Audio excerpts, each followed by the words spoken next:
Good morning, everybody, and I suppose greetings from a less sunnier, less nice Dublin. We don't get great weather over here.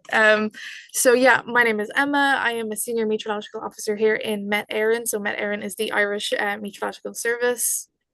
Um, my work encompasses a lot of various wonderful aspects of atmospheric composition. My role encompasses lots of various aspects of atmospheric composition, including but not limited to looking at bioaerosols and helping my fellow colleagues in Met Éireann and our researchers in Dublin City University in establishment of the Irish Pollen Network. So just quickly before I start, what I'll be talking about today is I'm just going to give a little bit of background information about why we monitor bioaerosols, the importance of bioaerosol monitoring, especially in an Irish context, how it is we go about doing that, what are the different instrumentations we use, what are the various current data dissemination and avenues we're using, and what are our plans for the future. So if I just, no, so bioaerosols. So pollen is a bioaerosol. It's essentially an aerosol that is emitted from a biological source. These come in various shapes and sizes and can include viruses, bacteria, fungal spores, and of course pollen. So when we think of pollen, it's kind of notorious for causing or triggering allergies. So at the which expresses itself in the form of lots of not nice symptoms. So this is called allergic rhinitis, or more commonly known as hay fever. At the moment, about 30 to 40% of Europeans possess some kind of allergy to pollen or a seasonal allergy of sorts.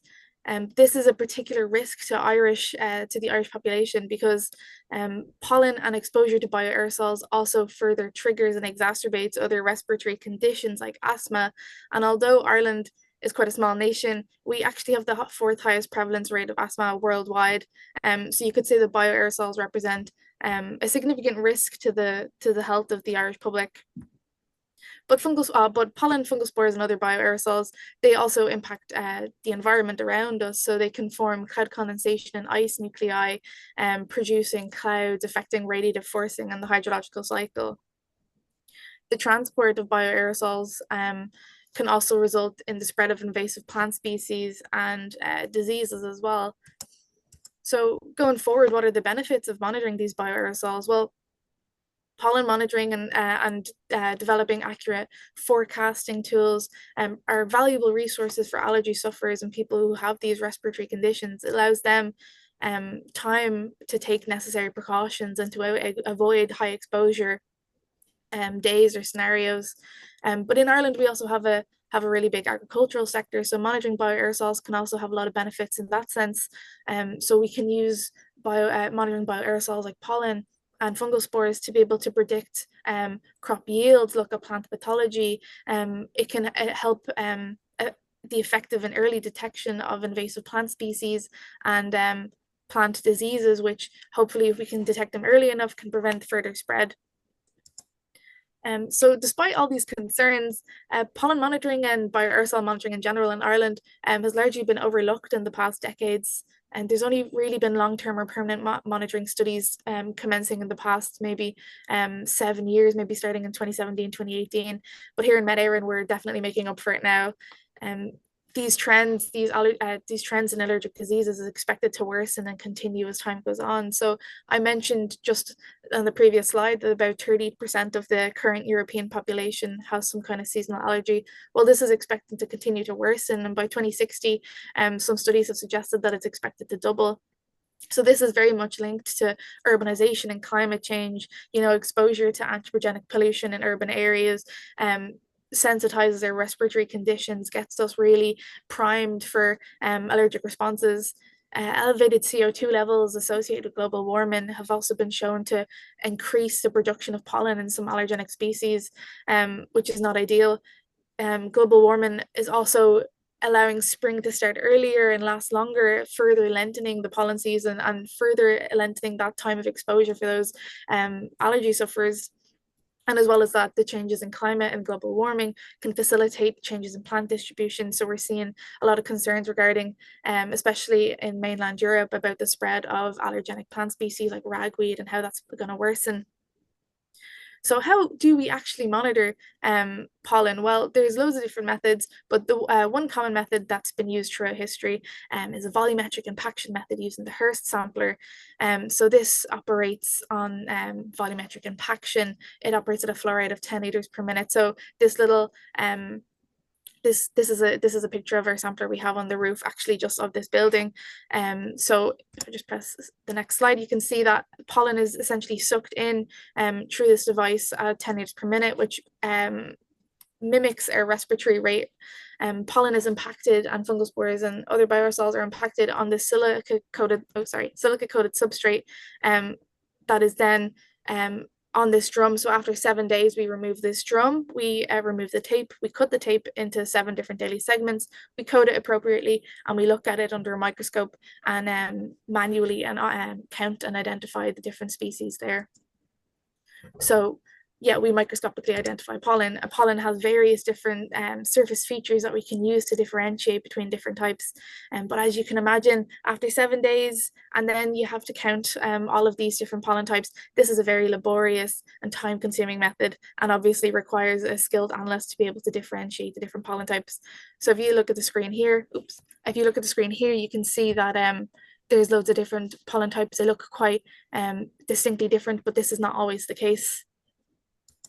So after this, we eventually end up with some data that we can then analyze and look at seasonal and annual trends. So this is just a snippet of data from 2017 to 2020. You can see the magnitude of the pollen levels change drastically as the years progress. And this is largely due to just changes in phenological and meteorological parameters.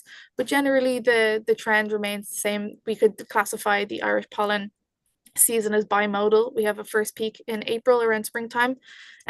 This is mainly composed of betula and fraxinus pollen, which is birch and ash, so tree pollen in the springtime, and then we have a larger peak in June, which is mainly composed of poissy, which is grass pollen.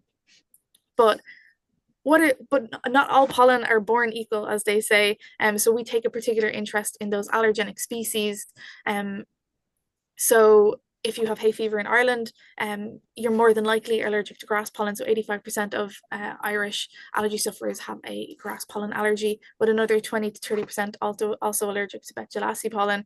So betulaceae is a plant family which composes of several tree types, so like alder, birch, and hazel. But this can change depending on where you live in the world and what you're exposed to.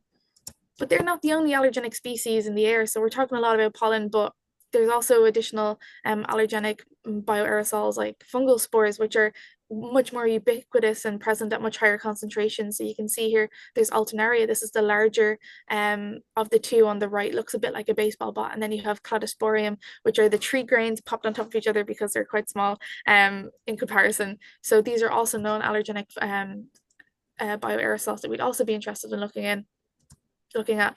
So you're monitoring these bioaerosols. What now? Well, you can develop forecasting and modeling tools. So by assessing which meteorological and phenological parameters are the driving forces behind the production and release of these bioaerosols, we're able to model them and hopefully forecast and provide accurate forecasts to allergy sufferers and those for taking necessary precautions to avoid just unpleasant respiratory conditions.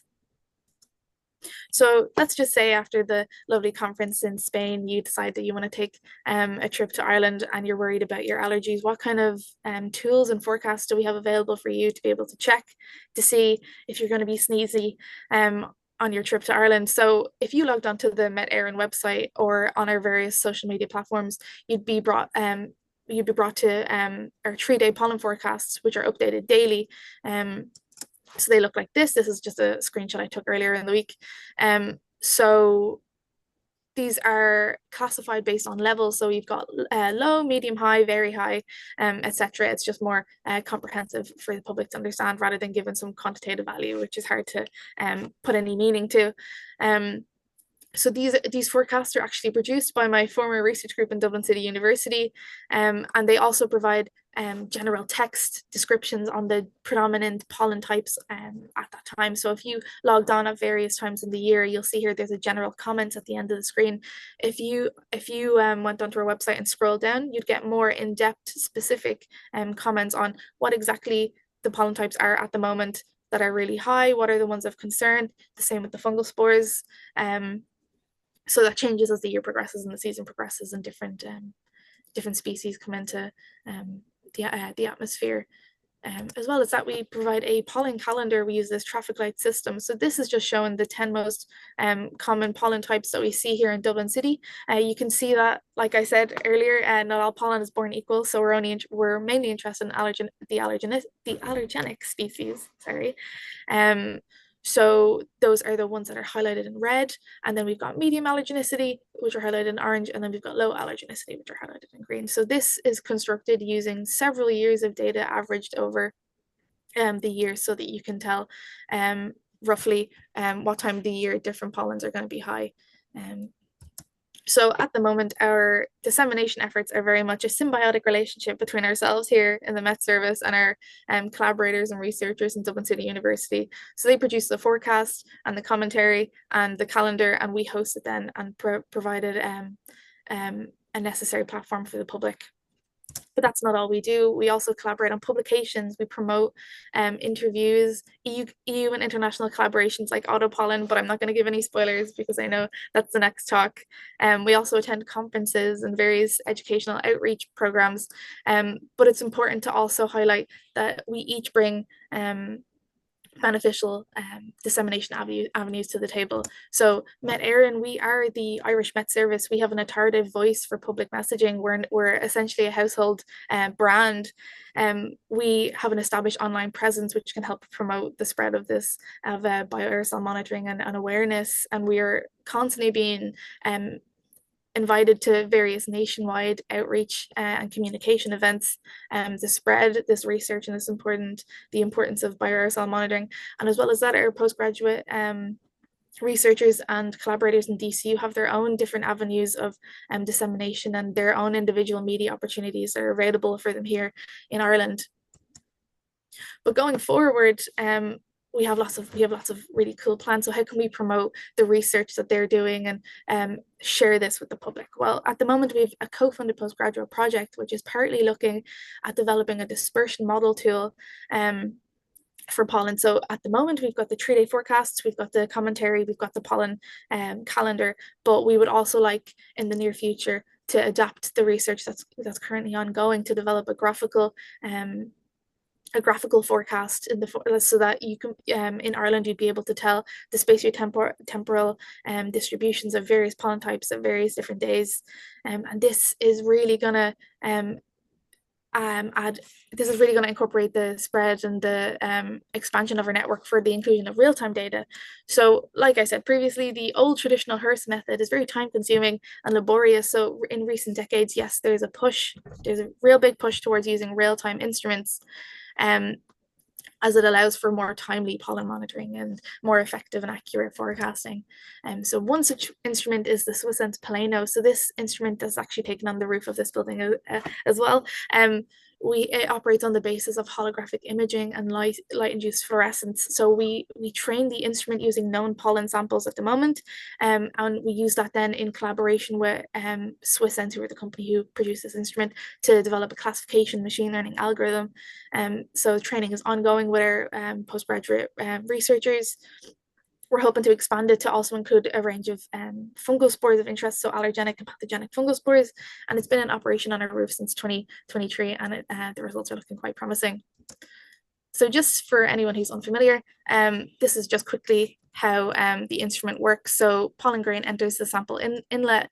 It goes through the particle concentrator, and we have the first results here. So light-induced holography produces two different holographic imaging that are taken 90 degrees from each other. So this gives us a general idea of the size and the shape of the particle that we're looking at.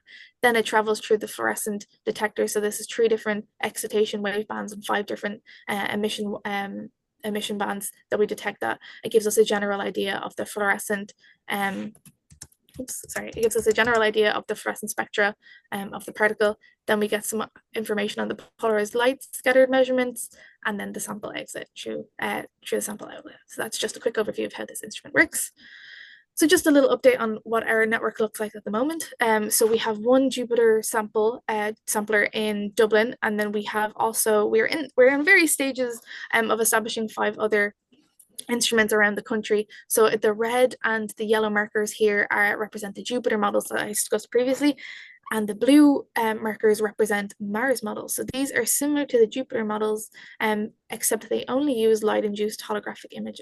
They only use holographic imaging. They don't use the light-induced fluorescence for their operation. So at the moment, we're in various stages of setting those up and getting them ready for monitoring. So the next steps then would be we're going to validate the performance of these instruments and then use our training data sets to further optimize the machine learning algorithm for the real-time pollen classification. So just going forward, how do we plan to expand, express, and share our work and our research to the public? So at the moment, the Irish Pollen Network is providing information on, we've got the 3-day forecast. We've got the 3-day forecast. We have the pollen and spore commentary. We have a calendar of the major pollen types. But what else are we planning to do? Well, local sources are a big concern for pollen exposure. So we'd like to include some plant identification keys on our website and various media platforms so that people are aware of if they are in near proximity, or even if they have allergenic tree species grown in their garden. Well, if we tell people that the pollen is going to be moderate or low in a day, but they're experiencing really bad symptoms, it's more than likely due to local sources that they're exposed to. So we want to make people aware of this. We're going to continue to promote articles, interviews, outreach, and participation events, and measures carried out by both Éireann and DCU. We're going to hopefully progress the dispersion model research further and provide a spatio-temporal graphical forecast for the public. And the availability of near real-time data is going to further promote this. So hopefully going forward, the fact that we now have a network of real-time instruments, that if you log on to our website, you're interested in knowing what are the pollen concentrations near you, that you'll be brought to the nearest sampler, and you'll be able to see in near real time the trends in pollen over the current day. And of course, we'd always love to expand it to fully encompass our select list of fungal spores of interest, so various allergenic and plant pathogenic species. So I'm hoping that the next time that I get to talk to you guys, I'm not going to be talking about the Irish Pollen Network, but rather the Irish Bioaerosol Network. And that's just generally like a summary of what we have planned going for the next couple of years. I just want to extend my thanks to Tanya for organizing such an event and echo some of the lovely comments made by people yesterday that thank you so much for making it available for people like us who weren't able to make it to the conference. If you have any questions, I'm more than happy to answer them. My email address is there. And thank you very much for your time.